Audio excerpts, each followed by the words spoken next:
Hello and welcome back everyone, we Weeb Online, and today I'm gonna continue the story What If Naruto Became an Anti-Hero Part 2. If you enjoy this video, please give it a big thumbs up, and to watch more videos like this, subscribe to my channel and turn that bell notification on so you never miss an upload.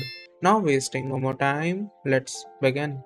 Naruto woke up the next day with a headache. Last night, he couldn't sleep, and when he finally did, a snake moving around near his window woke him up. He went back to sleep after killing the snake, but woke up an hour later. He couldn't sleep this time because the sun had come up. Just when he thought things couldn't get any worse, the handle broke off his glass mug as he filled it with milk. The mug then fell to the floor. He was speechless and kept looking between the broken mug on the floor and the handle he was holding. Naruto sighed and cleaned up the mess. After breakfast, he felt his stomach turn. He knew something was wrong, not because he had a stomachache, but because his gut told him so. There was something wrong. "Hey, Fox, can you help me out?" Naruto had nothing else to do, so he called his partner. Over the last 6 years, Naruto and the fox with 9 tails had become friends, but the fox wouldn't tell Naruto his name. The 9 tails said that he wouldn't tell Naruto his name until Naruto got stronger. For the time being, Naruto just called the 9 tails the fox. "How do you want me to help exactly?" The 9 tails answered, and the way he spoke made it clear that he had just woken up.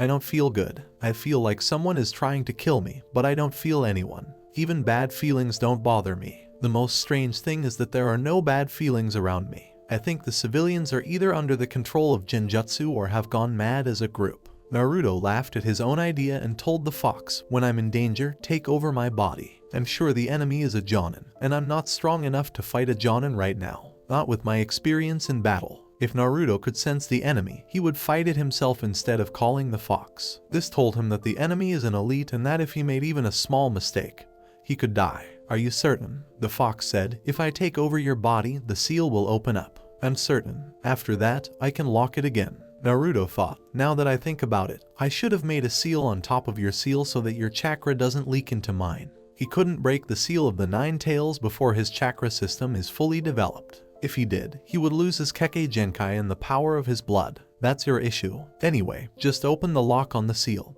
and when you're in a life or death situation, I'll take over your body. Don't try to stop it. "Okay, Fox, thank you. Don't worry about it." Naruto bought a scroll, a brush, and a bottle of ink after he talked with the 9 tails. Even if he wasn't the one who was going to fight the enemy, if he could get the enemy's body, he would. Naruto's suspicions were confirmed when the civilian was friendly toward him. He then went deep into a forest near the Forest of Death and made a simple scroll to store dead bodies. It's the perfect place to trap him without alerting Konoha's ninja, so it was perfect for luring out the hidden enemy. The Hokage is usually busy, so I don't have to worry about how he spies. Also, I don't think he'll spy on me even if he's not busy. After all, without his ANBU, he wouldn't know where I am. Naruto had been watched by the 3rd Hokage more than once, so he made a seal that stopped Hiruzen from finding him. If Hiruzen still found him, too bad, but if he didn't, he was hidden. As soon as Naruto stepped into the forest, he felt like the whole world had been frozen. He started to sweat like crazy and had goosebumps everywhere. Before, he wasn't sure about what he thought he knew, but now he was sure. Someone had him in mind. "Naruto, I can feel bad feelings coming from both in front of you and behind you. Relax your body and clear your mind so I can take over quickly. If you don't, it could be dangerous." "Okay, I'll let you handle it, Fox." Naruto walked deeper and deeper into the forest, and he didn't feel scared anymore. Not because he was sure he could beat the hidden enemies, but because he cleared his mind of everything. His steps were uneven and shaky, and it sometimes looked like he was going to fall. He kept walking without knowing where he was going, even though his body swayed left and right and hit trees. He was attacked by a shadow that suddenly appeared in front of him. Then, his arms were tied behind his back, his mouth was covered with a piece of cloth, and a black bag was put on his head. This took place in a split second. "We've got the target, so let's." Before the ninja could finish speaking, he felt a chill run down his spine. When he looked back at Naruto, he saw that the black bag over Naruto's head was on fire, and that Naruto's eyes had turned blood red and were staring at him.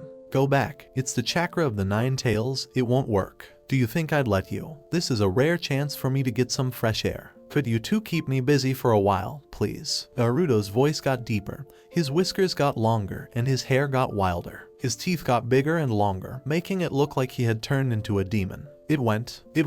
2 black shadows were quickly running away in the distance, but Naruto flashed in front of them before the 2 ninjas could go any further. They were almost at the village walls, but Naruto caught up to them with the fox controlling his body. Naruto's body was about as strong as a normal jonin's, or maybe even stronger. His chakra was at an elite jonin level. The only thing he didn't have was experience in battle. He didn't know how to fight because no one would spar with him. He had to train on his own. Wave of tail beasts. After Naruto flashed in front of the two ninjas, who the fox knew were jonin level, he swung his hands and added chakra to the air to make a wind blade with the chakra of the 9 tails. It's going too fast. Quick, defend. Earth style, earth wall. Earth style, the earth wall. 2 earth walls grew out of the ground and tried to stop the wind blade.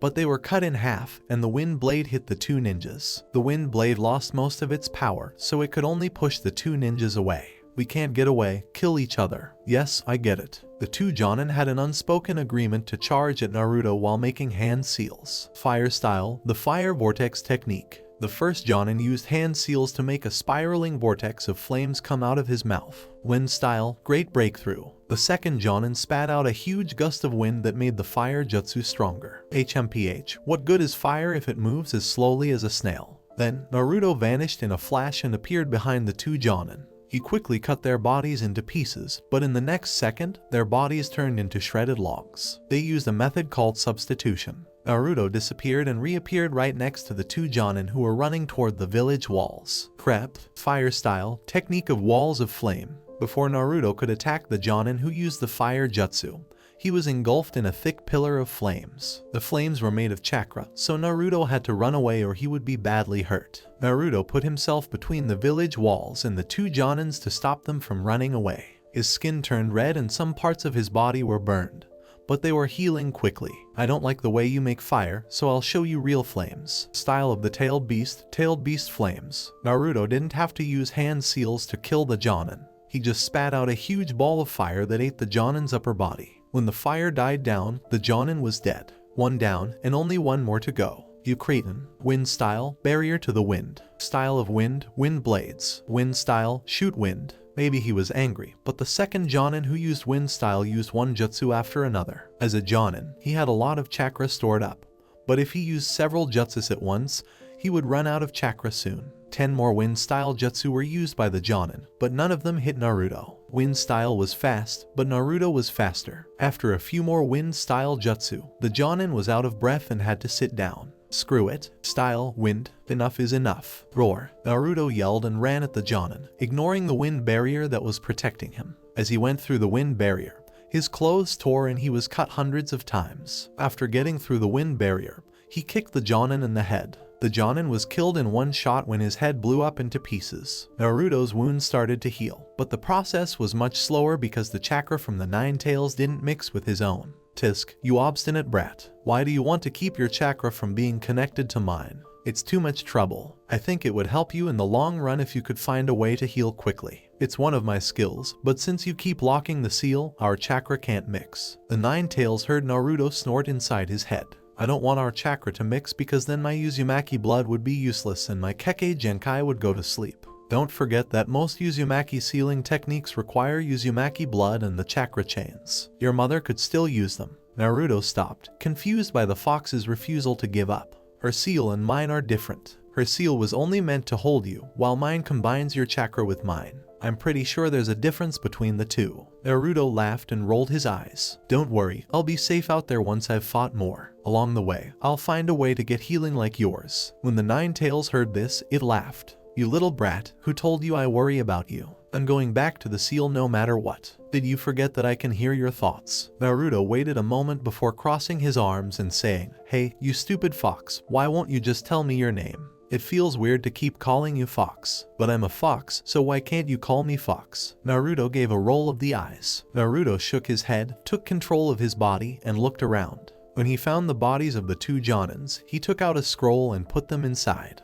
Even though one of the bodies was missing its head and the other had only half of its body left, they were still good research materials. Since they were jonin, he could use their bodies to study different kinds of fuinjutsu. For example, he thought about sucking other people's chakra and making it his own. He had this idea when he was only 4 years old, when he took the foreign chakra out of his head. He also thought of using Fuinjutsu to make zombie puppets. Imagine an army of zombies that can use chakra and won't die unless you seal them away or destroy their whole body. When Naruto got back to his apartment, he took out the bodies of the two jonins and washed them with clean water. He then wrote a seal on the chest of the jonin who was missing his head and on the leg of the jonin whose upper body was burned to ashes. Fuin, the preservation seal. After the two jonin activated the seal with their chakra, lines of complicated seal symbols covered their bodies. The preservation seal is a common way to keep food safe for a long time, but it can also be used to keep other things safe as long as they weren't alive. The preservation seal is built into almost every storage seal. This lets me think of new ways to use seals. Being an expert in Fuinjutsu was like being a scientist. There was a lot of testing, and there were more failures than successes. That's why he collected every piece of research material he could find. He thought it was funny that he had the same obsession with knowledge as Orochimaru, who was his father's rival. While Naruto looked at the bodies, Orochimaru looked at Karin's cells and then frowned. Why is this not right? And Uzumaki should have high vitality, but Karin's cells have about the same amount of vitality as those of a regular person. Is it because her father isn't in Uzumaki? Or is it another thing? No, she has the heel bite, which means she should be very healthy. But, Orochimaru thought, he was so interested in the Uchiha's Sharingan that he didn't pay much attention to any other bloodline, which he regretted now. It's too bad, but Karin's chakra system was already fully grown. Wait, maybe that's why her cells aren't as strong as the average Uzumaki's. Once a person's chakra system is fully developed, it will be hard for a ninja to improve skills like ninjutsu and genjutsu, and their chakra levels will start to plateau. It's like switching from easy mode to hard mode. Every time I look at Uzumaki Naruto's body, it makes me want to eat. When I get him, I'll study his body as much as I want. Karin's chakra system developed too quickly, so it was no longer interesting to Orochimaru. Only Itachi and Naruto's bodies were interesting to him. Sigh. If I had known earlier how much in Uzumaki's body was worth, I would have taken that Uzumaki boy from Aimdekure. Damn Jiraiya. If he had paid attention to what I said and killed the kid, I would have taken the body and studied it. If I had done that, I might have found this gold mine sooner. No, the Uzumaki are full of treasures. Orochimaru sighed for a long time, then cleaned up his lab equipment and left the room. Kabuto met him as he walked out of the lab. Master Orochimaru, the two jonin we sent didn't catch Uzumaki Naruto, Kabuto said. He didn't know why his master was so interested in the Uzumaki when he still hadn't finished his research with the Uchiha, but he chalked it up to his master's strange taste. When Orochimaru heard what Kabuto said, he made his eyes narrow and licked his lips. How did they come about? Asked Orochimaru. We don't know, master. They took the bodies away. Only the ashes of one of them and parts of the other's blood and brain were found. There were signs of fighting, which showed that they had fought hard. Kabuto talked about the damage done to the forest and, more specifically, how the dozen wind-style jutsu were used to hurt the forest. Interesting, this can't be put off any longer. I'll be the one to catch the boy. His body will be a great thing to study. Orochimaru licked his lips one last time and then went to the armory. Naruto couldn't sleep late at night, so he opened a large scroll, which was something he usually did when he was studying so he could write down any important notes or thoughts he had while studying. His notes were sloppy and looked like they were about to fly away. The words he wrote were hard to read because they looked like squiggly lines. Maybe he was the only person in the world who could read his sloppy handwriting. He was able to make perfect seals because his handwriting was so good. In just 2 days, I was attacked twice inside the village. Who's to say that I won't be attacked tomorrow or in the next few days? Naruto laughed and said, and the people who were trying to hurt me kept getting stronger. They were only chunin at first, but the next day, 2 jonin came after me. If I keep doing what I've been doing, won't a cage attack me tomorrow? Naruto laughed at the crazy idea. He was thinking about how to leave the village quietly without any Konoha ninjas noticing. If even one Konoha ninja found out he had left without permission, he would be chased for the rest of his life. Naruto rubbed his chin and said, I can use the transformation technique, but it doesn't work against skilled ninjas, let alone the Hyuga's Byakugan. Maybe I can use Fuinjutsu to make a modified transformation technique. Naruto thought and took a pencil out of his bag. As the sound of writing filled the room, Naruto slowly wrote simple and hard formulas and solutions on the right side of the big scroll. This formula will hide the jutsu's chakra changes, but it doesn't work with this other formula. This formula, or this formula. As his muttering filled the room, Naruto felt time slow down. He went into his focus state, in which his thinking speed went up a notch. The fox told him that this was a unique ability that some people had, and it was a godsend for Naruto, who wants to be the best Fuinjutsu Master. When he was done with the first part of the seal's formula, Naruto wiped his forehead and saw that the sky was already getting dark. Naruto looked at the huge scroll in front of him and thought, it's late. Thank goodness it works, even though it's unstable. Let's give it a try, Naruto decided as he wove hand seals to do ninjutsu. Ninjutsu, technique of change. Poof. Naruto changed into a normal-looking kid with brown hair and eyes with a puff of smoke. He didn't change his height or body shape because the seal formula wouldn't work if he did. At least, it wouldn't work with the seal formula Naruto made in less than a night. No, I don't look like a noble. Even though his hair and eyes were both brown, his face looked like that of a nobleman. This was his natural face, which he got from his mother and father. When he wandered around the village's outskirts and near the village gates, he often saw people of noble descent.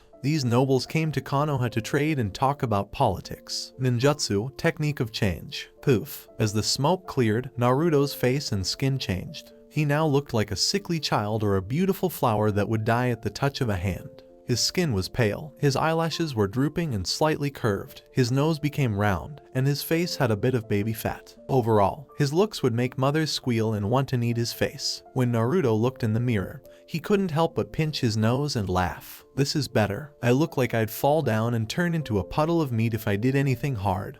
But that's what I want. Now, let's see if the seal formula works, Naruto said. He nodded and pulled out a brush and a bottle of ink. Naruto took off all his clothes and stood naked in his room before he opened the bottle of ink. He then dipped his brush into the chakra-infused ink and started drawing sealing symbols all over his body. When he was done, he looked like he had taken a bath in ink, but he didn't care. He looked in the mirror to make sure that every part of his body was covered in ink, not even the back of his ear. Here's how it goes. Fuinjutsu, seal body mimicking, turn on. Naruto let out chakra and covered himself in it, which activated the seal. In an instant, his body started to heat up like he was in an oven. Even so, he only felt hot and uncomfortable, not pain. Naruto smiled. The seal formula he made the transformation process take longer so that the user wouldn't feel too much pain, and it seems to have worked better than expected. After an hour, the ink on his body started to come off, but a faint outline of the seal remained as chakra. A few seconds later, all the ink fell to the floor and even the faint chakra on his body disappeared. Naruto put his arm up to his nose and took a sniff. He then touched his whole body and pinched his skin to see how well the seal worked. Just right. My new smell isn't the same as my old smell, so if a dog sniffed me, it wouldn't know who I am. Also, the seal is much more stable than I thought. I'm lucky today because it won't be too hard to improve this seal in the future. Naruto thought for a while before pulling out a kunai and cutting himself. He watched as blood dripped from the cut. Good, the change didn't go away even when I was hurt. Even the chakra that flows out with the blood doesn't make it look fake. When Naruto was done, he went to Sleep Town. Step, step, step, step. A man with long, black hair walked slowly toward a huge gate with the word fire painted in the middle. With each step, he got closer to the gates, and the frown on his face got deeper. The man thought, this place brought back a lot of bad memories. His golden, snake-like eyes scanned the tall walls surrounding the village beyond those huge gates. As he was about to enter the village, two guards stopped him and asked for his ID. My name is Marukioro, and I'm 27 years old. I live in the land of grass. My teacher told me to meet with a trader named Makito in the village. The man with long hair spewed out his personal information without pausing. The guards nodded and told him to wait while they checked his information. A few quiet minutes went by. The man's eyes flashed with cold light for a split second before going away. Right now, he was Marukioro, the son of a merchant in the land of grass. After a few more minutes of waiting, a ninja walked up to the two guards, who stopped him and gave him a scroll. One of the guards read the scroll and then signaled to Maru that he could go into the village. Welcome to Konoha, said the other guard before he turned away. The man smiled and could taste the irony in his mouth, but he said nothing. The man walked deeper into Konoha and thought, this place hasn't changed at all. He bought 2 pork skewers from a store and ate them right away. The man laughed as he kept walking. Don't the Akamichi own all the pork in Konoha? This tastes good. I wonder if I should kidnap their clan head so he can raise some pigs in my village. He was walking slowly toward the Hokage Tower when he heard a soothing tune. He looked to his right and saw a big tree with a little boy sitting under it. The boy had brown hair and a face that most girls would want. His eyes were closed as he played a flute. Oh, his chakra is huge for his age. Is he from a clan? The man shook his head. He can't be from a clan. His clothes are too worn. If he's from a clan, then that clan must be either poor or cruel to treat such a child badly. Maybe I can take him with me, the man thought as he walked over to the boy under the tree. The boy kept playing his flute even though he could see and hear him. The man put his hand in his pocket and frowned as he laughed to himself. Where did I put my scrolls for genjutsu? He rummaged around in his pocket for a while before sighing. Then, he took his hand out of his pocket, snuck a candy out of a storage scroll on his wrist, and ate it. Foo foo foo, what a lovely melody. Little boy, may I ask your name? When he was startled, the boy with brown hair stood up and quickly opened his eyes, revealing his shiny, amber eyes. Such pretty eyes. Who are you? When the man heard the boy's confused voice, he laughed again, gave the boy a candy, and then asked his question again. I wonder if his huge amount of chakra is related to his amber-colored eyes. The ninja world is too big, after all, and you never know if the nice guy next to you is really a mass murderer. The man laughed, and then the boy told him what he wanted to know. Her name is Haruko. Sir, my name is Maki Haruko. Thanks for the sweets. When the man saw the little bump on the boy's cheek, he had to pinch it before asking, why are you playing alone? The boy's attitude changed suddenly, and his head dipped a little. He hesitated for a while before answering the man's question. The man smiled at the boy and thought, so his parents died before he was born. He's an orphan, just like me. I hope he's good at ninjutsu. Sorry, I didn't mean to make you think of something sad. I'll give you another sweet. Haruko smiled and thanked the man when he saw him give him another candy. I'm going to the village to see a friend. I'll be back in no time. Will you come with me? I can take you to my village, where you can make lots of musically talented friends, the man said. But I'm not allowed to leave the village, the boy said, pausing and looking at the man with dull but hopeful eyes. He laughed again and gave the boy a pat on the head. Don't worry, I will be back soon. We'll leave when I come back, the man said with a smile as he gave the boy another candy before leaving. The long-haired man, Kyouro, walked around the village for a while, and then headed toward an old-looking apartment. When he was right in front of the apartment, he stopped, and 3 masked ANBU guards appeared next to him. Tell me who you are. One of them sounded like a robot. When the man heard that, he laughed and thought for a moment before answering. Hi, my name is Kyouro. What seems to be the problem? The man smiled and said something nice, but he did a hand seal behind his back. You're not allowed to be an enemy. The 3 ANBU fell to the ground before they could do anything. Hiss, 3 small snakes crawled out from under the 3 ANBU, climbed onto the man's body, and then disappeared into his clothes. I'll need to move quickly. Then he went into the old apartment and stopped and frowned as soon as the door opened. Damn it, was I tricked? I didn't think that old fool would be able to trick not only regular people but also his own ninjas. Well played, sensei. The man quickly stopped frowning and sighed. He shut the door and went back to where he met Hiroku. The apartment was empty. There was furniture, but Orochimaru, who was dressed as Kyouro, knew from his experience as a ninja that there was nothing inside. Foo, was it boring? Hiroku was startled when he heard a voice whisper in his ear. When he turned around, he saw the kind man who had given him 3 candies earlier. No, I was actually playing my flute. The boy said with a smile, I wasn't bored at all. This boy is a charmer. When he gets older, he'll break a lot of girls' hearts. It's too bad that girls won't even get to see him grow up. Orochimaru laughed in a dark way, but his kind face stayed the same. Let's go, we're leaving the village, Orochimaru said, grabbing Hiroku's hand. The two walked in silence for a while until they reached the village gates. The guard post was empty, and a sticky, red liquid was splattered on the walls. But Hiroku didn't notice. Are we really going to leave the town? Hiroku asked, which made Orochimaru laugh. This boy is too good, and he would be perfect for brainwashing. Yes, we're going to leave the town. We're going to the land of sound. Orochimaru patted Hiroku on the head and said, there are a lot of people there who play the flute like you do. He then gave Hiroku another candy. Wow, I'm going to leave the village. Hiroku took the candy right away and walked with Orochimaru farther and farther away from the village. Hiruzen and Danzo were fighting at the same time. You dummy, how could you have lost the Jinchuriki? Danzo bellowed. What would you have done, then? Bring the child to your root base and teach him to hate me. I know what you're doing, Danzo, so don't test my patience. Hiruzen argued. He didn't have a good reason for losing Naruto, but he didn't want his rival to beat him. He felt tired all of a sudden this morning, and his mood was all over the place. He thought that someone had put something in his tea. When Naruto went missing, he regretted calling Danzo to his room. You dumb. Now is not the time to argue. Send your ANBU to look for the Jinchuriki right away, and I'll send the root as backup. Danzo looked at Hiruzen with disdain. He couldn't believe that Hiruzen argued with him about small things instead of the big problem at hand.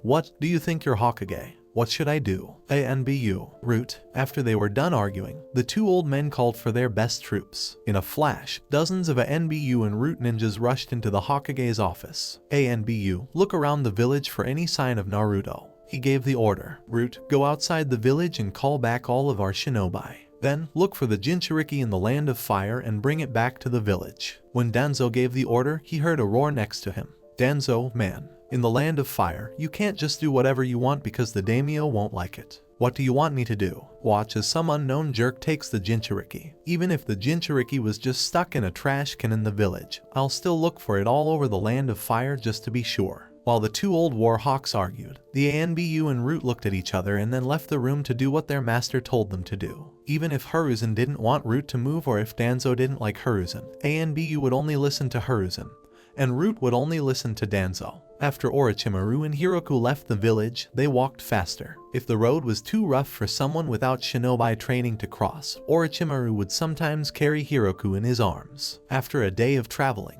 a Root ninja found Orochimaru and Hiroku. Orochimaru killed the Root ninja in an instant, forgetting that Hiroku was with him. He only remembered Hiroku when he clapped next to him, which caught him by surprise. What's up, Hiroku? Orochimaru couldn't think of anything to say. Should a child clap when someone dies in front of him? Mr. Who is Kyorō? Orochimaru shrugged his shoulders and asked Hiroku what he thought about the Root ninja he killed. Hiroku looked like he didn't know what was going on. He's a wimp. I don't think he's a good ninja because he died in an instant. But at least his blood looks nice. When Orochimaru heard Hiroku's answer, he understood why Hiroku was an outcast in his village.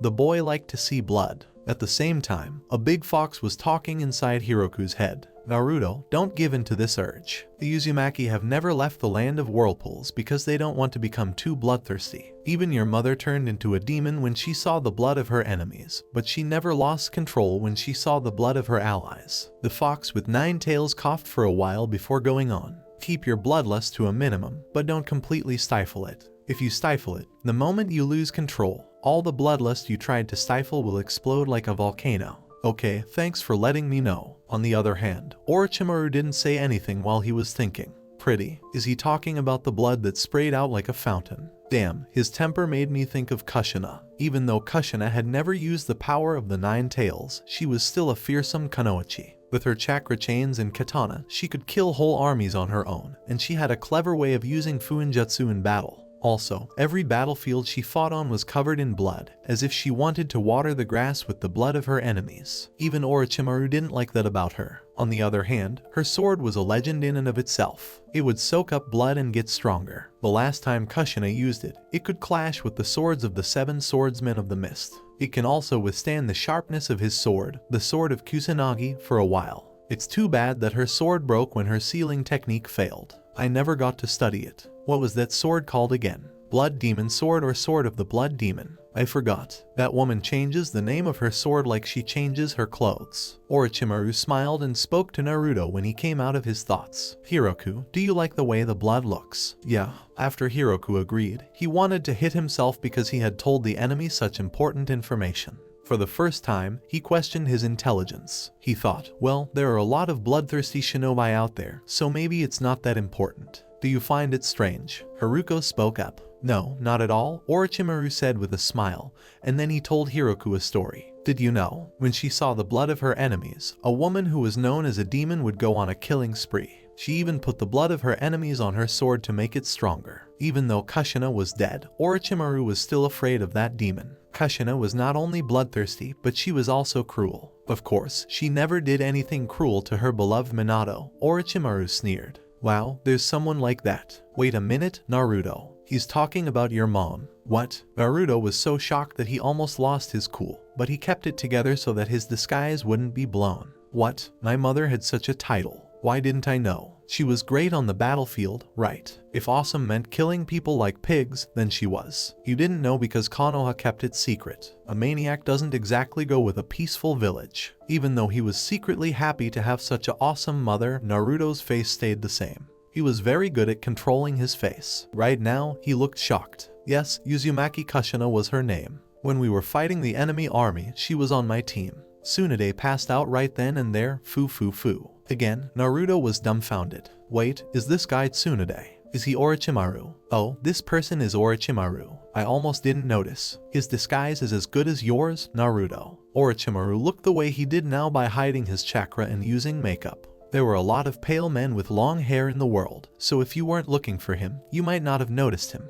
Also, his chakra was stifled to the point that Naruto and the fox couldn't see him or sense him. Okay, Hiroku, I'll bring you to my lab since you like blood so much. You'll see a lot of blood there. Are you curious? Orochimaru had planned to take Naruto to his hideout, give him some sleeping pills, and then bring him to his lab. But it looks like he can take Naruto straight to his lab. He wanted Naruto to trust him, so he could only spend more time brainwashing Naruto. He was going to use Naruto as his next vessel. Sure, a lab. Yep, it's Orochimaru. I think I put my toes in dirty water. How to get out? Naruto thought of ways to get away from Orochimaru as they walked toward the land of sound. I had an idea all of a sudden. I can use the seals inside the Phoenix Scroll. Alone, they won't help me get away from Orochimaru. But if I combine them and make a net, I might be able to. Naruto had to make his own masterpieces, and each one is written down in the Uzumaki Phoenix Scroll. Even though it sounded fancy, there are only 5 seals written down in the Phoenix Scroll right now, and 3 of them are the Living Body Imprisonment Seal, the Explosive Scroll Seal, and the Body Mimicking Seal. Naruto didn't plan to beat Orochimaru, because that was impossible. He also couldn't reveal that he was a Jinchuriki, because that would mean he had to go back to the village. If he used the Nine Tails chakra now, Orochimaru and the root would know that he has a way to change his body so that it was impossible to see through. If the village found out, he might not just be locked inside the village, but he might even lose his 9 tails. Okay, let's do this. But Kyoro, I have to go, shyly, Naruto said. When Orochimaru heard this, he laughed and turned around. That was easier than I thought. Since Orochimaru was facing away from Naruto, and Naruto was so close to him, he could do more damage than he thought. That seal will work just fine. Thank you for being so stupid, Orochimaru. You forgot the most important rule in the jungle, never turn your back on the enemy. Naruto took out a brush and, being careful not to wake up Orochimaru, dipped it in chakra-charged ink hidden in his clothes. He then wrote a symbol on his palm. It was a X symbol. If Orochimaru turned around right now, he might not think anything of it. It looked too simple to be a seal. After drawing the seal, Naruto closed his eyes and carefully put the chakra inside the symbol he drew on his palm. 10 seconds later, he opened his eyes and got the biggest surprise of his life. Orochimaru was looking right at him. If he moved his head even a little, he would run into Orochimaru's pale face. Shit. Naruto, who was scared, put his hand on Orochimaru's chest. Fuinjutsu, 4 nightmare seals that keep coming back. Orochimaru was about to take Hiroku's hand off his chest when he heard something behind him. When he turned around, his eyes grew wide with surprise. A man with white hair stood in front of him. It was Jiraiya, the man he called friend. Jiraiya's white hair was stained red with blood, one of his eyes was missing, and the other was barely hanging on. Bloody tears flowed from both of his empty eye sockets. Jiraiya's body twitched, and then he fell limp and still to the floor. Orochimaru had to squint to see that Jiraiya's limbs were in pieces. Why is Jiraiya wait? Is this a genjutsu? Orochimaru shook his head and shivered at the same time. He almost thought the genjutsu was real. Only a few genjutsu could do that, and Orochimaru knew he was in trouble because he was weak against genjutsu. Let go. The genjutsu went away all at once, and Orochimaru woke up in his bed. What? I'm in bed. Why? Someone knocked on the door before Orochimaru could think anymore. Kriok. When the door opened with a groan, a young man with short white hair and round reading glasses was standing there. Master Orochimaru, Karin Uzumaki has awakened her chakra chains. Oh, wow, she stirred up her Uzumaki blood. Orochimaru answered almost automatically, but he didn't realize it. When he stood up, Orochimaru froze. He couldn't help but feel that something was wrong. Let's start by seeing how Karin is. As in Uzumaki, waking up the chakra chains meant that their Uzumaki blood was awakened. This meant that her potential in Fuinjutsu and her vitality would soar to the sky. After an hour, Orochimaru was laughing with joy. His body had changed into that of a woman, and she had hair the color of blood. Good job. I can't believe that Karin's body and mine are so similar. This way, her body won't reject me, and I can live as long as she does. He choked on his own saliva as he laughed. Blow your nose. The cough. Master Orochimaru, here's some water. Orochimaru felt better after he drank the water that Kabuto gave him. Wait, this jutsu shouldn't be ready yet. I shouldn't be able to switch vessels for a few more months. No way. Am I in a jujitsu? Orochimaru's chakra was stirred up. Let go. There was nothing. Let go. This time, to get rid of the genjutsu, Orochimaru used all of his chakra, swoo. Then everything started to spin, and in a moment, his whole world went dark. Gasp. Orochimaru gasped for air when he woke up. He was sweating a lot, as if he had just had a bad dream. What the hell? Was it all a dream? Orochimaru took a few deep breaths and calmed down. When he looked around, memories flooded his mind, and he smiled. This is a nightmare, and I can't believe I had one. Orochi, just wake up. Idiot Jiraiya is so loud that I want you to come with me to see him so I don't lose my hearing too soon. A girl's voice came from behind the door, and when Orochimaru heard it, he smiled and answered his loud-mouthed teammate. Okay, Tsunade, I'm coming. Is Hiruzen's teacher already there? No, for some reason, that old guy is late today. I heard that he was going to a big meeting. Okay, as Orochimaru talked with his teammate, he couldn't help but feel like something was wrong. Oh, I see. Where is Jiraiya? He's at the hot spring waiting. Oh, yes, it doesn't feel right without Jiraiya here. The three of us should always be together. Orochimaru and Tsunade shook their heads and walked away. They went to the hot springs to get Jiraiya. He couldn't see that his room was falling apart behind Orochimaru. Ruffle chirp, chirp, chirp. The end. Orochimaru had been stuck in the 4 repeating nightmare seal for 5 minutes, but he still wasn't moving. I know that curiosity killed the cat, but I couldn't help watching Orochimaru to see if he would break free from the seal. I could use this weakness in the future, after all. Even though I stayed close to Orochimaru so I could watch him, I didn't get a second soul. I can't risk my life, so I put more than a dozen explosive scrolls all over the area. He will die if he does anything. He will die if he breathes too quickly. If he looks at me like that, he'll die. Orochimaru was in trouble, so that's not a surprise. Poof. But I didn't think Orochimaru would disappear completely. Since none of the triggers went off, it meant that Orochimaru did nothing, but he still disappeared in a puff of smoke. What the heck was that? When Orochimaru disappeared, my whole body tensed up and I got ready to use all the defensive seals I had drawn around me. Substitution technique. But there aren't any logs around. To be exact, it was a kilometer to the nearest forest. He and Orochimaru were on a field of rocks at the moment. There were so many rocks here, but not a single branch. Wait, can the substitution technique be used with something other than logs? I need to learn about this method when I have time. I couldn't do anything, so all I could do was add more defensive scrolls around me and wait. Who knew if Orochimaru was close by and waiting? I won't make the same mistake I did the first time when I made fun of Orochimaru for turning his back on me and then shut my eyes in front of him. That still makes me blush with embarrassment, and maybe I'll never forget it. Is that the suspicious person you were talking about? Asked a ninja with a white mask that said nothing. He was dressed in the standard assassin's clothes, which were all light and dark. A ninja next to him said, yes, he had been sitting there for an hour. He was dressed just like the first ninja. They were sitting on a thick branch of a tree. A boy with brown hair was hiding behind a pointy rock more than half a kilometer away. More than a dozen scrolls were about 200 meters in front of the boy. The first masked ninja asked, what's he doing? I don't know, the second ninja said. 30 more minutes went by before they saw the boy stand up and pick up the scrolls from the ground a couple hundred meters away. Then, when the scrolls touched the boy's waist, they went away. The first ninja asked, what was that? And the second said, that looks like a storage scroll. Is he good at Fuinjutsu? He should be, replied the other ninja. The market only sold normal storage scrolls. Before you could put something inside, you had to open them. Fuinjutsu experts are the only ones who can change a storage scroll, so their guess was correct. Then they looked at each other, nodded, and turned into shadowy streaks. They were heading in the direction of the boy,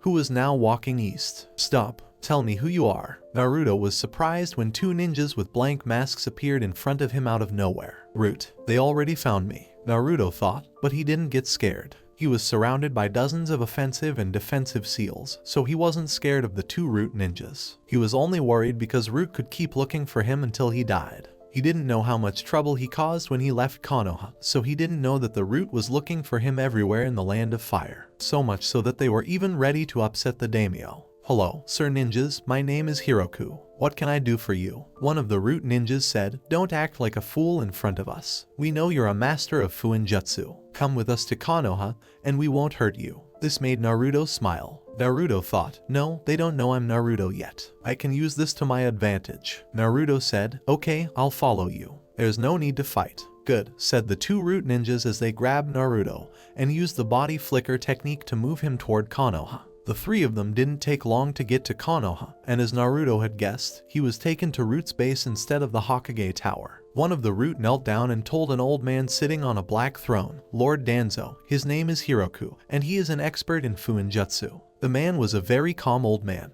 This is, of course, Shimura Danzo, a Fuinjutsu expert. Could it be a seal master? Danzo thought for a moment before nodding. Alright, both of you did a good job. Seal masters are hard to find, and no one can learn Fuinjutsu without the help of another seal master, he said. Bullocks, she said. I'm right here, a self-proclaimed seal master. Naruto rolled his eyes. Anyway, I was right to guess that Danzo is the leader of Root. He also helps Orochimaru with his work. When Naruto heard Danzo speak again, he thought, I hope I can use Root before Orochimaru finds out that I'm in Root. If I recall correctly, there are only 2 level 5 seal masters alive. That is, Orochimaru and Jiraiya, and both have legendary status. A shame that the Uzumaki clan was destroyed. If it wasn't for their petty civil war, they wouldn't have been destroyed by the other villages. Danzo sneered. Maybe if they didn't trust Konoha so much, they would have found that the roots of the great tree had penetrated the whirlpool and helped the sea to regain its calm. When Naruto heard this, he did everything he could to hide his shock.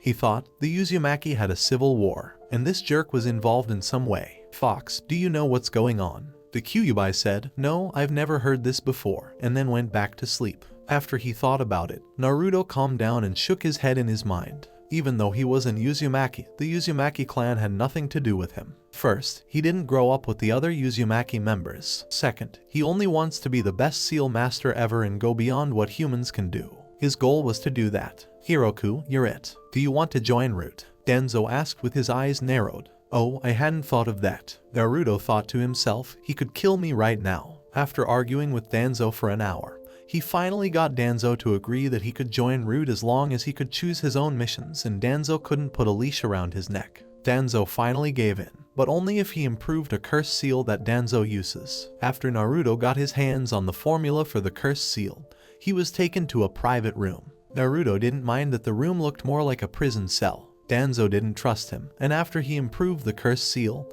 he would probably kill him. In the same way, he didn't trust Danzo. He was only trying to buy time. When the trigger is pulled, this cursed seal burns the brain of the person it hits. Naruto thought, it's too bad I don't know what the trigger is, or I could have set this up. After I fix this cursed seal, I'll get a lot of experience. After all, this cursed seal is moving forward. Maybe it was made by a level 4 seal master. Naruto thought for a while and then pulled out an empty scroll. Before I give him the better seal, I'll get ready to cause chaos in his base. Then I'll see if I can steal from this stronghold, and if I can't, I'll leave right away. Naruto had planned. It wouldn't take too long to fix the cursed seal. Naruto had at most 2 weeks, so he couldn't waste too much time. If he takes too long, Danzo will think he killed him, and he won't even know how. Naruto boy. A young girl with pale lavender eyes sat on a bench in Konoha and looked at the city's huge gates. She wore a simple white t-shirt, black pants, and black shinobi sandals. Her hair was a dark blue color. Hinata was her name, and she had been waiting outside the gates for 3 weeks. Since she heard that Naruto wasn't where he was supposed to be and might have been taken, she was very worried. The first day, she started to feel sad. After getting over her sadness, Hinata made up her mind to get stronger so she could one day follow and protect Naruto. He was her son, after all. Naruto was the bright star that brought light into her dark world. When other people were picking on her, Naruto helped her chase them away. Naruto helped her when she was having problems at school. When she was sad, Naruto would make her feel better. Even though she could tell that Naruto was only helping her because he had nothing else to do, she didn't care. She just wanted to repay Naruto's kindness by helping him. She was not liked by anyone in the Hyuga clan. She would get in trouble every day for not living up to what the main family wanted. Even the branch family was disappointed in her, but they were very good at hiding it by acting like they felt sorry for her. Neji, who was her cousin, didn't like her. Hanabi, her little sister, was the only person in the clan who cared about her and the only person she cared about. Naruto was the only other person she cared about besides Hanabi. Little brother. Hinata turned around when she heard a high-pitched voice behind her and saw a little girl running toward her. She had on a gray, sleeveless shirt, black pants, and sandals that were the same as hers. Hanabi, who had just finished her training, was the one. Hinata asked with a smile, Hanabi, what are you doing here? Seeing her little sister made her heart feel a little bit lighter for a moment. Hanabi said, I just finished my training, and looked at the village gates. Hanabi said, let's eat ice cream, and she grabbed Hinata's hands and dragged her to the closest ice cream shop. Hanabi nodded her head like an old wise person and said, it's delicious and perfect for this hot day. This made Hinata laugh. Hanabi blushed when she heard her older sister laugh next to her, but she was also happy. After a long time, she finally heard her big sister laugh, which made her feel better. Hanabi looked at Hinata with her best puppy eyes and said, "Hey, big sister, why don't we go shopping?" When Hinata saw this, she had to smile and agree. She ran into someone as they were walking toward a store. "Aw, sorry," said Hinata when she realized that they were about the same height. Well, the other person was taller, but not by much. "Sorry, I wasn't listening, hum." The other person was trying to say sorry to her when he stopped. They looked at each other and, for a while, just looked into each other's eyes without saying anything. Hello? Hanabi didn't know what to say. They were just saying sorry to each other, so why did they start staring at each other? Hinata's thoughts were broken when she heard her little sister. She blushed and bowed to the boy with black hair in front of her. She said, "Sorry." The boy with black hair laughed and waved his hand. "It's nothing. Can I come with you shopping?" he asked. Hinata was shocked when the boy with black hair told her what he wanted, but she was too embarrassed to say no. "Hinata is my name. My name is Menma," she said. Naruto cursed, "Tisk, stupid old man," but no one said anything. There were a dozen root ninjas all around him. He was in trouble, so that's not a surprise. I can't believe he would leave me alone with these 12 root ninjas after I gave him the improved curse seal. "Danzo, you are so kind to give me toys, but I don't want them. Was I too innocent?" Naruto thought Danzo would attack him when he went back to his room, but he didn't expect Danzo to attack him right there. "I guess that Danzo leaving is a good thing. What to do, the traps I set up were back in my room. Shit, I'm so stupid." Naruto cursed himself and tried to talk to buy himself some time. "Hey, why don't we talk for a bit? Maybe I like you all. Let's go over there," Naruto said, pointing to the door. The root ninjas didn't take him up on his offer. In fact, they started to get their chakra moving. Hey, don't act on impulse, damn it. Fuinjutsu, Earth Guardian. When Naruto saw the root ninjas making hand seals, he turned on the protective seal on his body right away. He was dumb enough to leave his weapons in his room, but not so dumb that he would meet his enemy while naked. After Naruto activated the Earth Guardian, the ground he was walking on crawled up to him and covered him in dirt, which quickly turned into rocks. He looked like a stone golem at the moment. Split break. Even though he was covered in a thick layer of hard rock, he was still able to move around. When he moves, the rocks will crumble and fall apart, but they will be replaced by soil, which will turn into rocks in a second. Even though the rock armor looked fragile, it was stronger than steel and very resistant to chakra-based attacks because it was powered by chakra. Water style, the water pillar technique. Lightning style, the lightning pillar technique. 6 root ninjas attacked him with water style jutsu, while the others attacked with lightning style jutsu, which made the water style attack stronger and faster. Oh no. As lightning flashed around the water, it started to dry up, but it kept moving toward Naruto without any trouble. Bang! Naruto shook and coughed up blood when the water pillar hit his earth armor. The rock that was on top of him took in his blood and made it a little stronger. He had been planning this for a long time,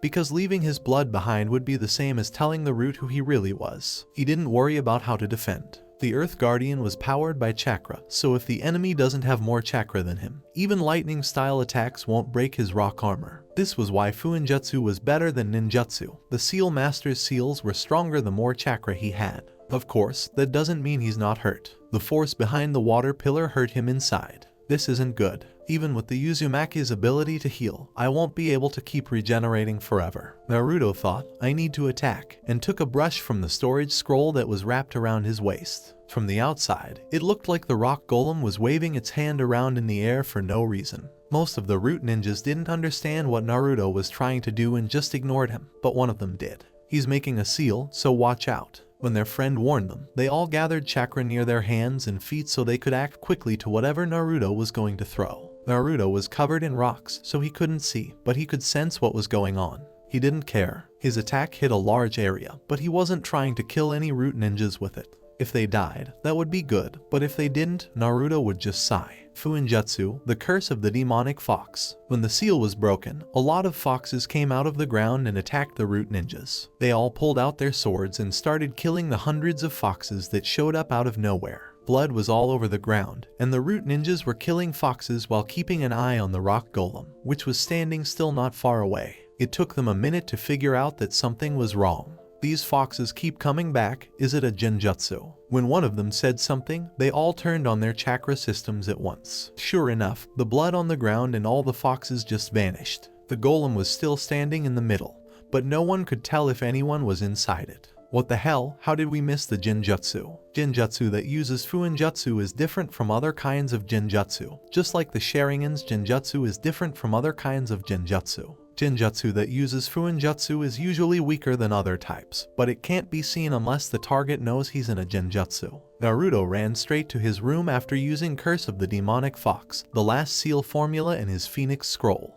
He made sure that the root ninjas can find him and follow a trail that leads right to his room. It was, of course, a trap. I have to move fast. Ninjutsu, transformation technique. Poof. Inside his room, Hiroku was surrounded by white smoke. When the smoke went away, a boy with black hair and eyes could be seen. His face and body looked like Naruto's first body, but his eyes and hair were black. Fuinjutsu, transformation of the body seal. Naruto has already made the body transformation seal, so all he has to do is turn it on. CI. Naruto took a deep breath and ground his teeth together to deal with the sharp pain all over his body. He felt like his body was being torn apart, and he also felt like he was on fire. This happened because he changed the body transformation seal to speed up the change. So, the transformation was done in less than a minute. Naruto let out a relieved sigh. Those root ninjas aren't here yet, so I guess the genjutsu worked better than expected. Now, I have to leave this place without leaving a trace. Because Hiroku is gone and he was using a different body, Naruto can't leave a trace or Root might figure out that he can change his appearance. That would make it impossible to leave the village, because Root will lock down the whole place. After Naruto left his room, the Root ninjas didn't take long to get there. Open up the door, they said something, and a root ninja opened the door. Boom.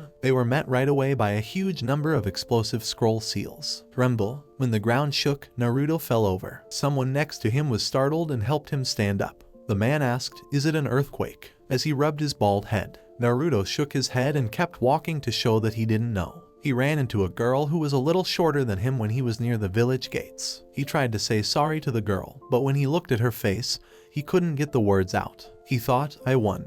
Menma asked, "Why do you look so sad? Did something happen?" "Yeah, someone important to me went missing about a month ago, and they still haven't found him," Hinata said as she looked down at the ground with a sad voice. She thought about when he would come back. She promised herself that by then, she would tell him how she felt about him. "Oh, you're from the Hyuga clan, right? Did someone from the clan go missing?" Menma asked Hinata as he rubbed her back to make her feel better. Menma saw this, but Hanabi didn't stop him. She was watching to see what this guy named Menma wanted with her sister. Hinata said, "No, the person who went missing is a classmate of mine," and then she kept quiet. She didn't want to talk about it, which was clear. Who in her class? Menma was thinking. Only one person was missing from Hinata's class, as far as he knew. He did it. If it's just a class, then why are you so sad? "Hey, shut up, you idiot." Hanabi poked Menma from the side before he could finish. Menma was confused when he saw Hanabi's angry face and how rigid Hinata's face had become. Then he saw Hinata take a deep breath and turn to look at him.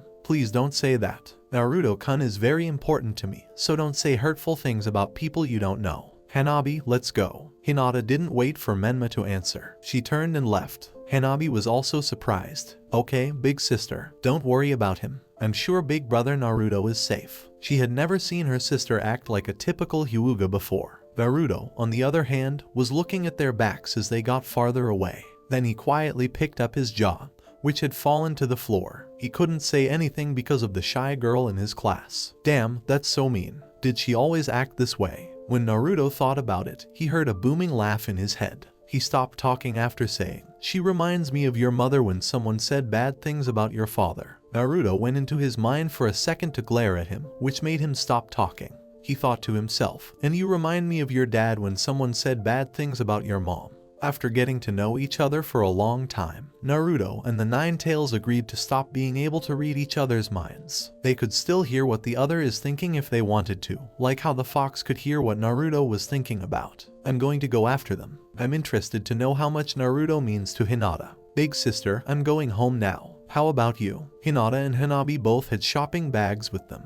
Hanabi bought a few casual clothes to wear outside and at home, while Hinata bought a few shinobi clothes and training clothes. "No, I want to walk around the village for a while," Hinata said with a smile. It wasn't true. "Okay, I'll bring your bag with me," she said. But Hanabi had no idea what she meant. Hinata turned to look at a wall after Hanabi left. Then she rolled her eyes and wrinkled her brows. "Come on out," she told him. Clap, clap, clap. A few seconds later, she heard clapping from behind the wall. "Wow, even without the Byakugan being active, you still saw me." That's amazing.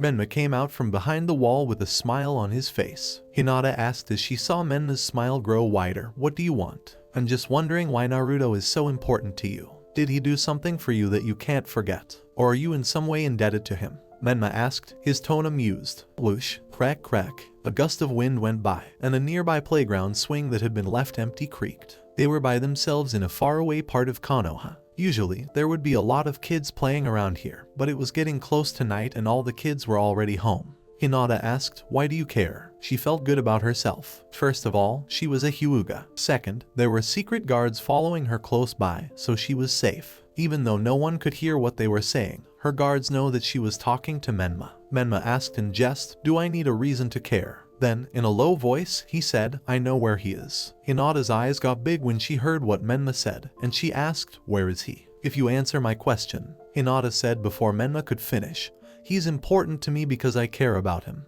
In this life, he's the only person I'll give my heart to." She sent a secret message to her guards to leave. She was not a fool. She was smart. In her class, she was the second smartest girl. She knew that Menma was not like other people and that he might be dangerous, but she was willing to put herself in danger if it meant she could find Naruto. Menma was stunned at the same time. Before he spoke again, he was quiet for a good minute. Menma said, "Why do you love him? He doesn't even care about you." He didn't mean to say the last part, but he did because he was so shocked before. Hinata was shocked, as expected. She clenched her fists and tried to stop her eyes from shaking. "It doesn't matter if he loves someone else. I just want to know that he is safe. That's all I want to know, so tell me. Is Naruto safe?" Hinata asked, biting her lower lip and making blood come out. Menma had no idea what to do. Step, step, step, thud, thud. Hinata had to take a step back when she saw Menma coming quickly toward her. But she was still shaking because she was trying to hide her sadness. She almost fell, but Menma caught her jaw with his right hand and pulled her closer to his face. Menma's rough actions hurt Hinata so much that she almost let out a painful cry. Hinata gave Menma a hard look back.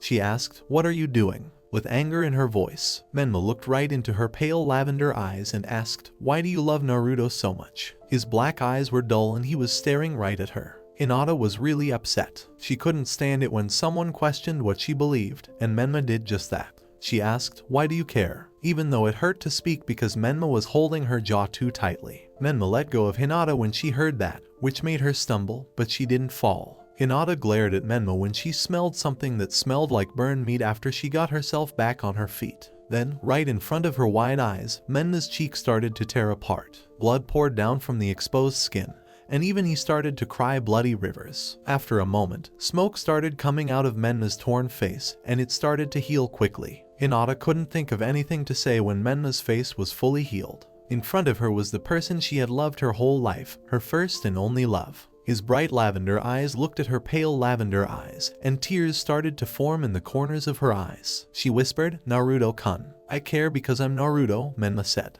His eyes, which had been black, turned lavender, and he had long whiskers on his cheek that made him look like a cat. And I'll keep calling Naruto Menma because, other than his eyes and whiskers, he still looked like Menma. No one spoke, so it was quiet and tense between the two of them. They only looked into the lavender eyes of the other person.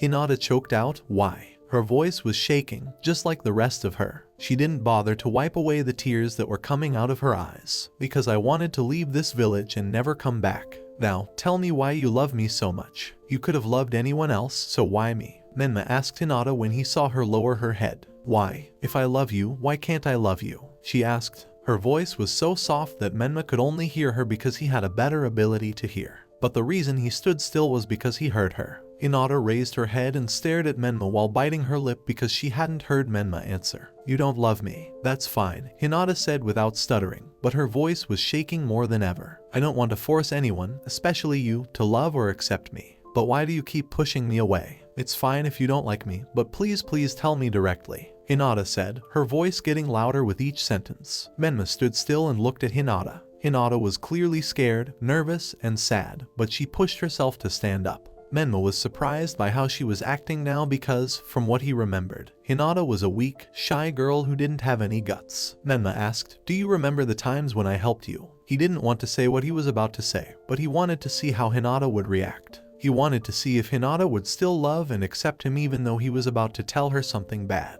When Hinata heard Menma, she gave a slight tilt to her head and waited for the other person to finish. I did that to get you to let your guard down. I never cared about you. I only cared about what was in your eyes. Menma paused and watched Hinata's eyes shake. Those selfless actions I showed you were far from innocent. I wanted to kidnap you, experiment on you, and kill you for your eyes. How about it? Can you still say that you love me? Menma asked. No matter what Hinata said, he would stop trying to kill her. It was the first time someone had shown him love, so he didn't want to hurt them, but he also didn't want to accept them. I'll just go grab a random Hyuga for their Byakugan, he said. He thought, maybe I can figure out how the cage bird seal works by studying it. Hinata was weak and didn't have the cage bird seal, which is why he wanted her in the first place. Now, that couldn't be. He has a rule that he follows. His rule was to be honest and brave, to do anything he wanted, and to not care what other people thought. This rule was meant to keep him safe. He wanted to be the most powerful being, a god.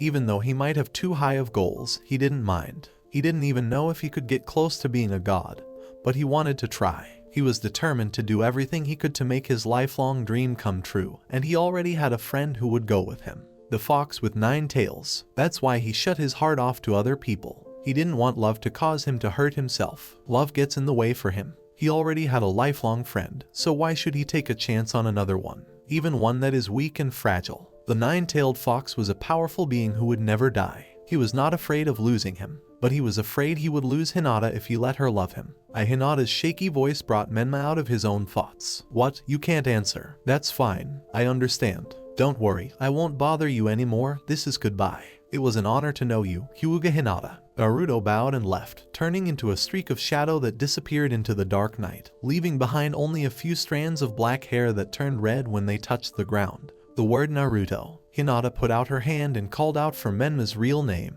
but Menma was already gone. She didn't know that it was already getting dark. Naruto boy. Thud. Hinata kneeled down. She told Naruto she loved him, but not in the way she had planned or hoped for. Did she still care about him? The answer was yes, to be honest. Still, she cares about Naruto. She thought that Naruto hadn't done anything bad to her. Sure, he plotted against her and wanted to hurt her, but didn't he tell her the truth in the end? He even promised not to hurt her anymore. It's just, why say goodbye? Why not wait for my answer? Why did you leave so fast? Hinata muttered as she put her head on her knees and cried like a dam had broken. She stayed like that for an hour until her eyes felt better and she got up. Then she walked to where the red hair had fallen and picked it up, holding it close to her as if it were a precious treasure. Hinata said as she looked at where Menma had gone, no matter what, I'll find you one day. And then I'll show you that I still love you and that I'll always be by your side, no matter what. As she walked back to the Hyuga compound, she didn't know that a pair of lavender eyes were watching her from afar. If that's the case, I'm looking forward to the next time we meet, Menma said, gripping the branch he was sitting on tightly. But I won't wait for you, Hinata, so don't take too long. Then he ran off into the distance without turning around. Before I left Konoha, I wasn't sure if I should take a Hyuga clan member with me on the way out. After a long, hard internal war, I decided to first see if it was even possible to kidnap a Hyuga. When I got to the Hyuga clan's compound, I realized I was being stupid. Aside from the Senju and Uchiha clans, the Hyuga clan is another of Konoha's noble clans. Even the fox thought they were one of the 4 noblest clans, so why are they so easy to want? If that were true, they might all be missing in action right now. After all, they have the all-seeing white eye, or Byakugan. It was like trying to get close to a wary rabbit without waking up its Byakugan. Trying to take one hostage was like trying to catch a sparrow, and when threatened, this sparrow would fight back. When I found out this, I wanted to dig a hole and never come out again. I was way too innocent. Due to the Hyuga affair, I didn't give the Hyuga clan enough credit. But now I'm beginning to like that Kumagakure envoy. What kind of legendary ninja did he have to be able to avoid the Hyuga's surveillance? That's how I temporarily gave up the Byakugan. I still went toward the east, no matter what. My goal was to get to the land of whirlpools, which is where my family came from. Are you sure that's where you want to go? The fox with 9 tails asked. He had asked the same question 3 times already. Yes, it's not safe. I can't help you either because your seal looks more and more like Mito and Kushina's. It's hard for me to give you my chakra. Maybe when you're 12, you won't be able to use my chakra anymore, the fox said, upset at the thought of becoming a parasite on his host. Don't worry, I'm not a baby who gets spoiled. I can move out of the way of a kunai. Also, didn't we talk about this before? I changed your seal so that I could one day let you back into the real world, I told the fox, who was acting more and more like a parent. but I didn't like it either. When I was taken to the land of whirlpools to be sealed into Mito, it was full of armies of bandits. They were strong enough to give it to the tree hugger. During the time I've been Konoha's Biju, I've never heard of Konoha helping to take back the land of whirlpools. The fox said, that place is probably worse than it was before. He was trying to persuade me while also telling me something important. What did you say about the armies of thieves? Can they bother the legendary Hashirama Senju? How could that be? Why should they help out the Uzumaki? They got what they wanted already.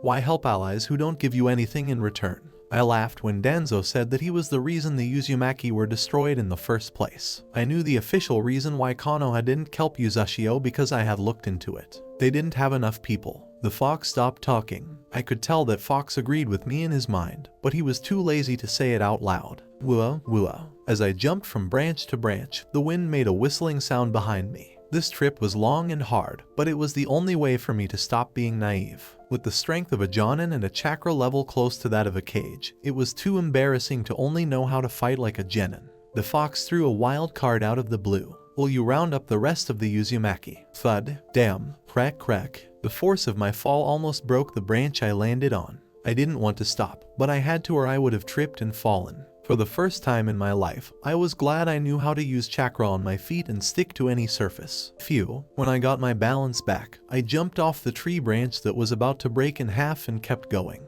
I tried to figure out why the fox would ask such a stupid question, but I couldn't, so I asked the fox, why should I gather the Uzumaki? The fox didn't say anything, but I kept jumping from branch to branch. I knew from the fox's personality that he was going to say something shocking. Thud. I decided to stop and land on the ground instead of falling and making a fool of myself. When I hit the ground, the fox did indeed laugh and start talking. Why even bother? I didn't choose your mom to be my Jinchuriki for no reason. Mito Uzumaki, my first Jinchuriki, was the princess of the Uzumaki. Uzumaki Kushina, my second Jinchuriki, was another princess of the Uzumaki. The fox waited for me to finish his sentence. My eyes got big when I heard the news. No way, right? I asked, but I knew the answer already. When the fox saw my face, he laughed and said, my third Jinchuriki, Uzumaki Naruto, is obviously the last prince of the Uzumaki. I couldn't believe what I was seeing, and I'm pretty sure my jaw hit the floor. When my soul came back from the Pure Lands, I asked the fox about it. What does it mean to be the prince of the Uzumaki clan?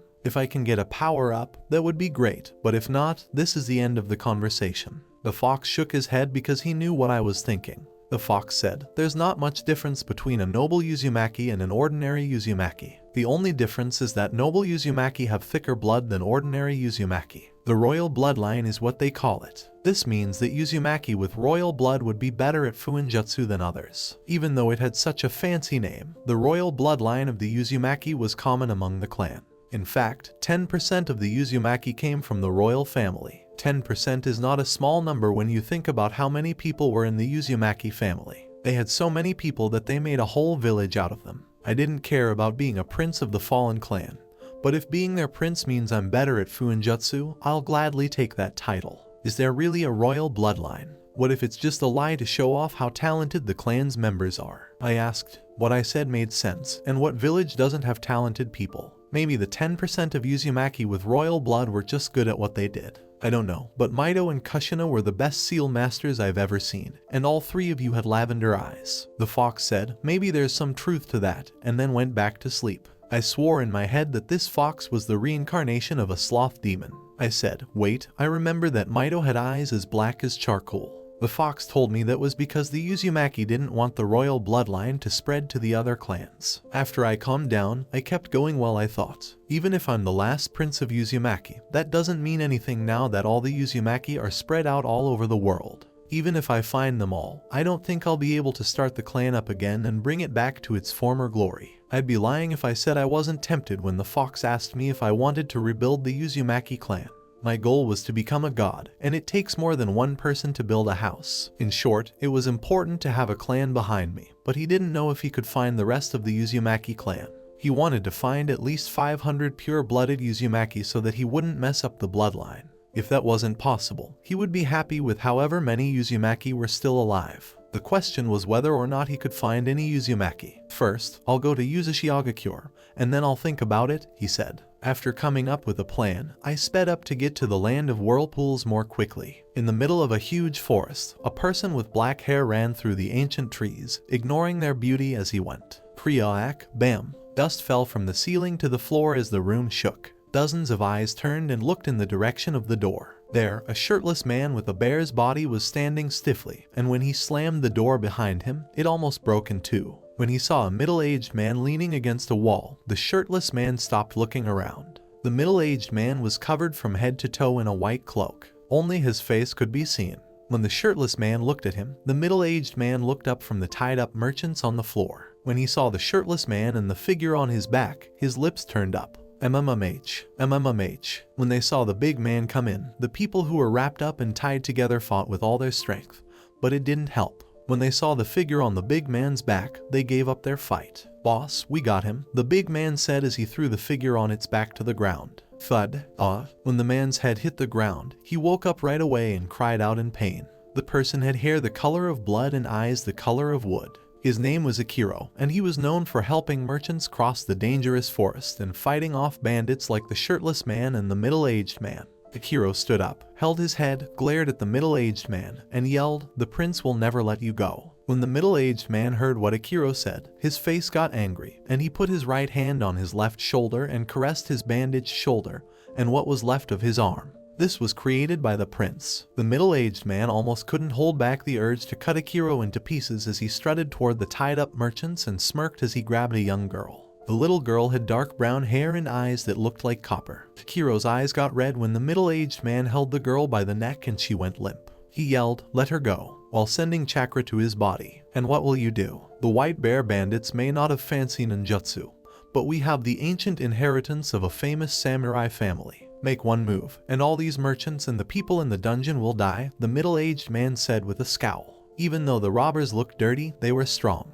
Even if Akiro made hundreds of copies of himself, he couldn't stop these two thieves. "Damn it, just wait until the prince comes." Akiro had no choice but to hide in the corner and stare at the middle-aged man and the big man without a shirt. Shirokuma, the leader of the bandits, said, "HMPH, your prince won't make it through our next attack. I don't think one man can beat 1,000-man army." He didn't pay any more attention to Akiro. Akiro wasn't good enough for Shirokuma to pay attention to him because he was too weak. Only the prince in Akiro's group could be a threat to him. While he was worried about the upcoming war, 12 thieves wearing white cloaks like his walked into the room. Shirokuma smiled when he saw them and told the 12 men to carry Akiro into the dungeon. These 12 thieves were his best, and they were just as strong as the one without a shirt.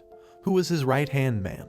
A boy just over 140 centimeters tall was surrounded by 1,000 bandits with chakra-powered katanas, wakizashis, and tantos. The bandits were glaring at him, trying to burn him with their evil looks. Answer: I think everyone knows what a katana is. If not, it is a samurai's long sword from Japan. It has a curved blade that makes it better at cutting. It's longer than 60.6 centimeters. Wakizashi is a Japanese short sword used by samurai. It looks like a katana but is shorter. Its length is between 30.3 centimeters and 60.6 centimeters. Tanto is a Japanese knife used by samurai.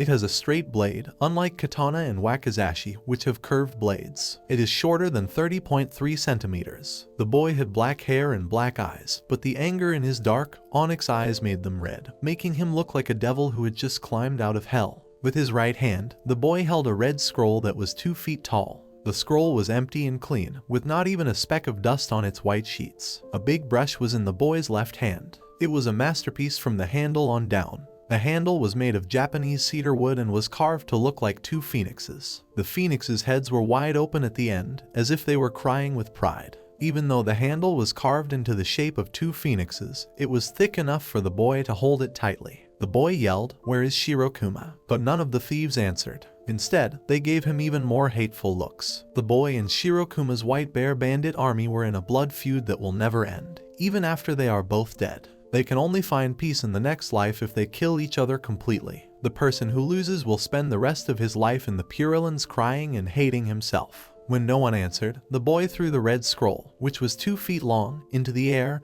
and opened it. Strangely, the scroll didn't fall to the ground. Instead, it hung in the air with its white sheet facing the boy so he could ride on it. Fine then, I'll go see him myself when I'm done dealing with rabid dogs, the boy roared. His childish but deep voice shook the hearts of the 1,000-man army, but none of them ran away. Charge. Instead of doing what he said, they all ran toward the boy, their eyes burning with murderous rage. Oh no. Caw, caw, chirp, caw. The bandits' roar could be heard all through the forest, causing all the animals to run away. All kinds of birds took to the air, looking for a place in the forest that was calmer and quieter. As they moved farther away from the battlefield, the wolves cried out in protest. These animals were smart, and they fit right into the world of ninjas. They could feel chakra instinctively and would do anything to stay away from it because they knew how dangerous it was. Chakra may be energy from the outside world, but nature will always find a way to teach her children to stay away from any sources of chakra. Damn barbarians. Fuinjutsu, sen no tamashii no aim.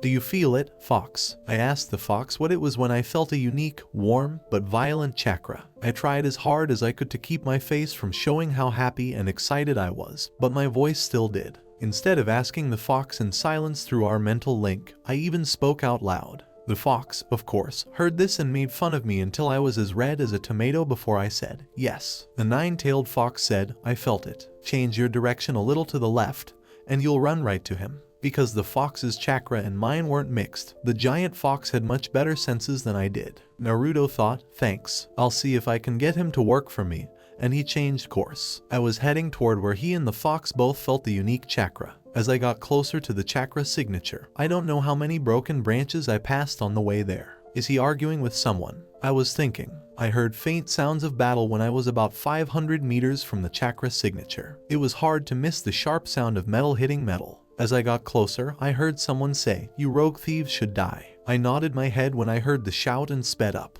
They are fighting them. I thought, the fox was right, there are bandits everywhere here, especially as I got closer to the land of whirlpools. Even though I was still hundreds of kilometers from the land of whirlpool, I had already met dozens of groups of bandits. Also, each of these gangs of thieves had a great group of people and was bigger than 100 thieves. When I got there, I saw a 16 or 18-year-old boy fighting off 3 robbers who were shirtless but had white cloth belts around their waists. The teenager had a chokudo in his right hand and a scroll in his left. Chokudo is a Japanese sword with a single edge and a straight blade. When I saw the scroll, my heart leapt with happiness. When the 3 bandits saw me, I thought, that's a sealing scroll. Oh, another lamb? Great. Boss will be happy with these goods. Red-haired slaves are in high demand right now, but a young boy like you sells well, too, one of them said with a lecherous smile. I laughed and pulled out a brush and a bottle of ink, saying, that's disgusting, go to hell. When one of the 3 robbers saw what I was doing, he laughed out loud, while the other 2 sneered.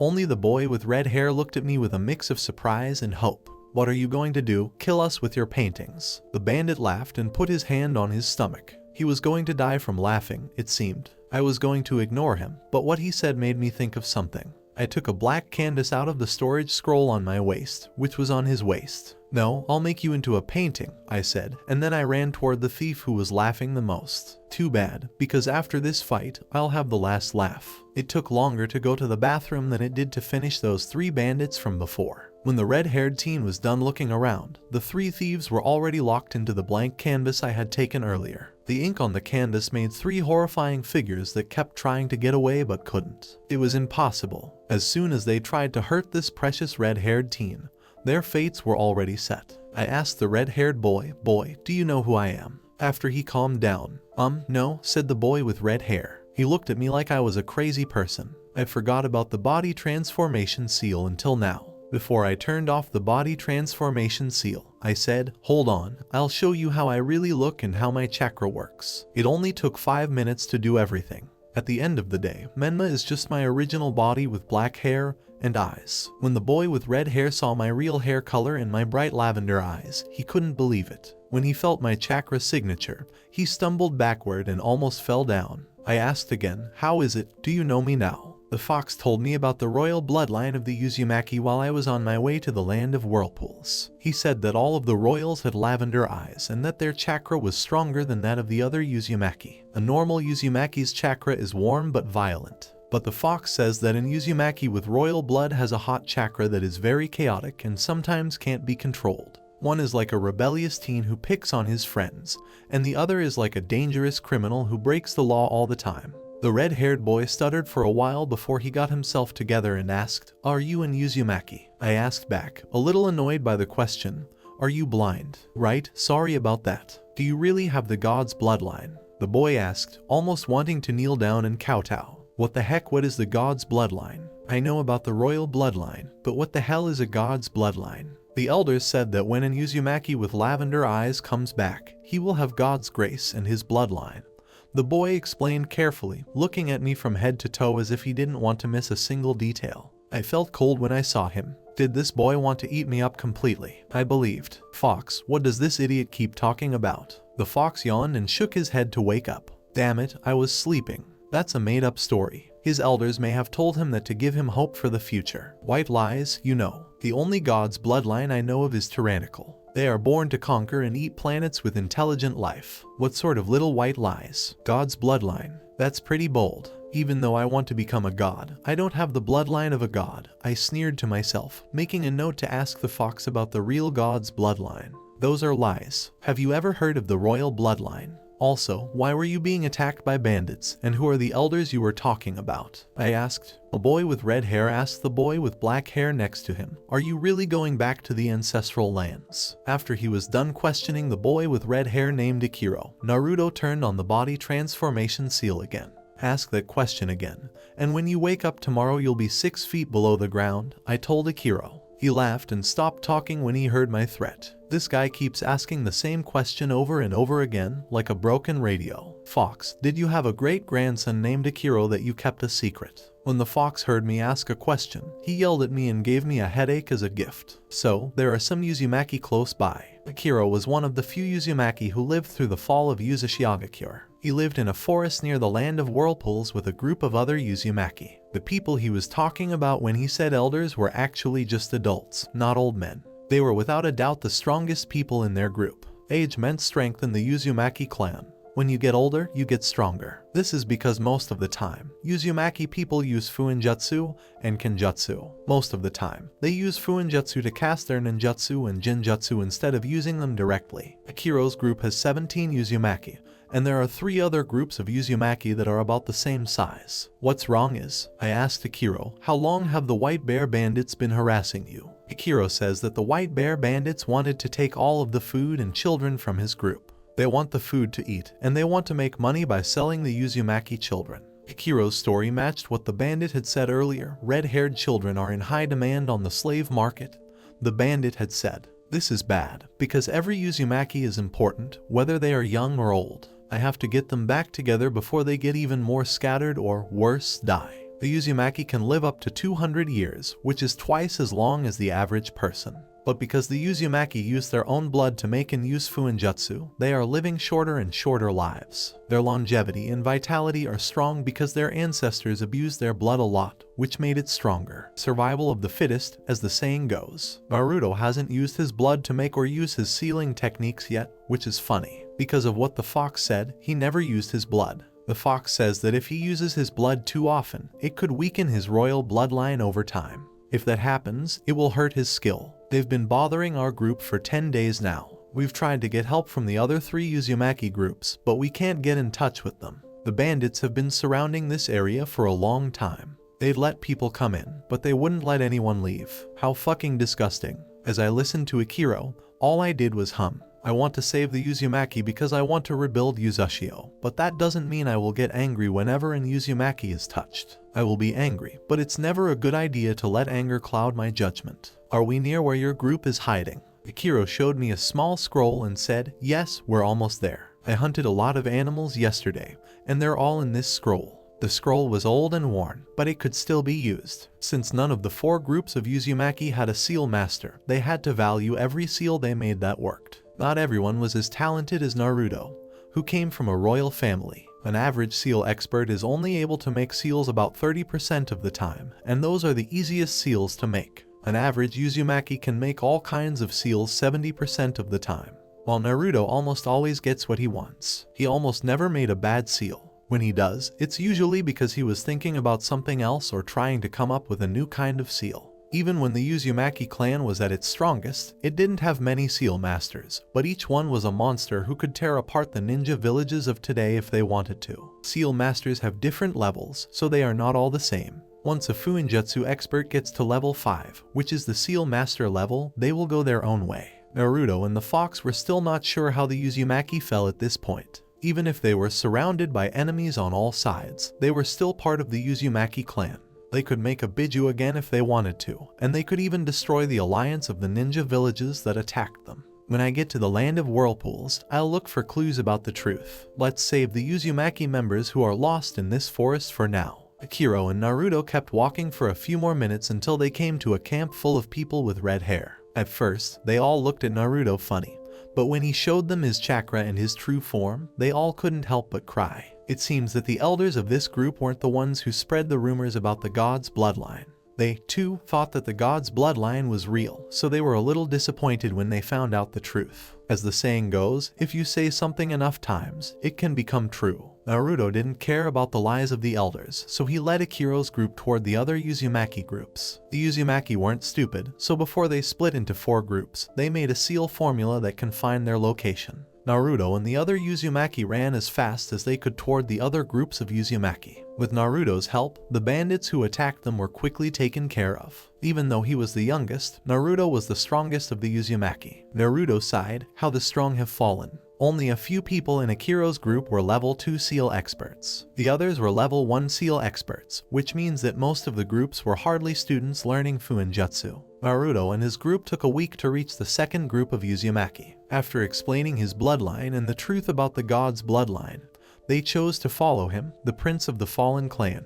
They kept looking for the other 2 groups of Uzumaki. By the time they found the third group, the bandits had already made their patrols stronger, but Naruto didn't care. This was the power of Fuinjutsu. Once you have a lot of sealing scrolls, you can just throw them around and solve a lot of easy-to-kill enemies. Even though he found 3 of the 4 Uzumaki groups, Naruto was still the best Fuinjutsu expert in the group, and he was running out of sealing materials. When the Uzumaki found out about his problems, they gave him everything they had for Fuinjutsu. Naruto only had 12 blank scrolls left, and he had 3 extra scrolls that could explode. After the Uzumaki members gave him their supplies, his blank scrolls barely reached 50. He also got some explosive tags, paralysis tags, camouflage scrolls, chakra suppression scrolls, and other useful seals, giving him a total of 29 sealing scrolls and only a dozen sealing tags. Naruto wanted to bury himself because of the amount. Naruto was the only Uzumaki who knew level 3 seals. There were more than 50 of them.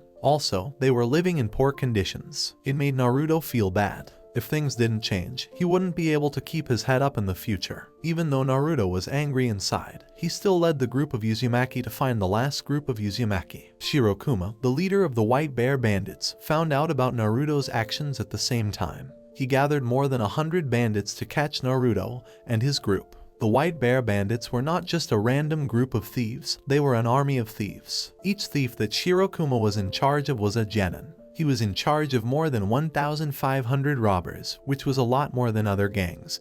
But this place was close to the land of whirlpools. No one knew when it started, but out of nowhere, huge armies of bandits like Shirokuma's showed up. They even helped bring down the Uzumaki family. Shirokuma's army had about 1,000 genins, the rest were chunins, and his personal elite guards were jonins. He could make a ninja village with his army. The only problem with his army of bandits was that they didn't use ninjutsu. Instead, they used swords that were charged with chakra and a Shirokuma style of kenjutsu that was renamed Claws and Body of the White Bear. Shirokuma asked, "Are they ready?" While his white cloak hid his average body, the obai around his left waist held his katana. A big, strong man with a bear's body stood next to him. He was called Takumashi, and he looked more like the leader of the White Bear Bandits than Shirokuma.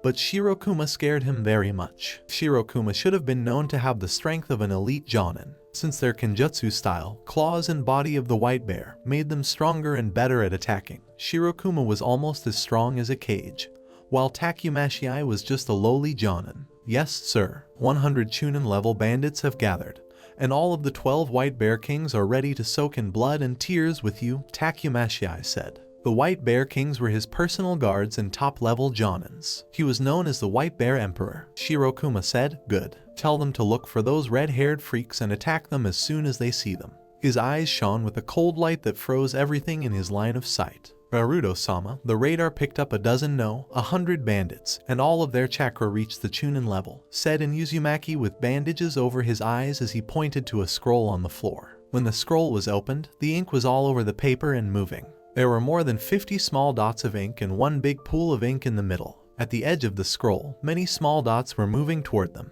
Even though their seals weren't as strong as Naruto's, they made a lot of useful seals that can find chakra signatures from miles away. The Uzumaki's radar can pick up chakra signatures from more than 3 kilometers away, which is much farther than Naruto's senses can reach. The Uzumaki with the bandages on his eyes gasped in shock. Oh my god, more than a dozen jonin level thieves are coming our way. He had already guessed that these hundreds of dots were bandits, since only they would have such a strong force. So when he saw about 14 slightly bigger dots form behind the hundreds of small dots, he was scared out of his mind. Also, one of those big dots was just a little bit smaller than Naruto's dot, which meant that their chakra levels were about the same.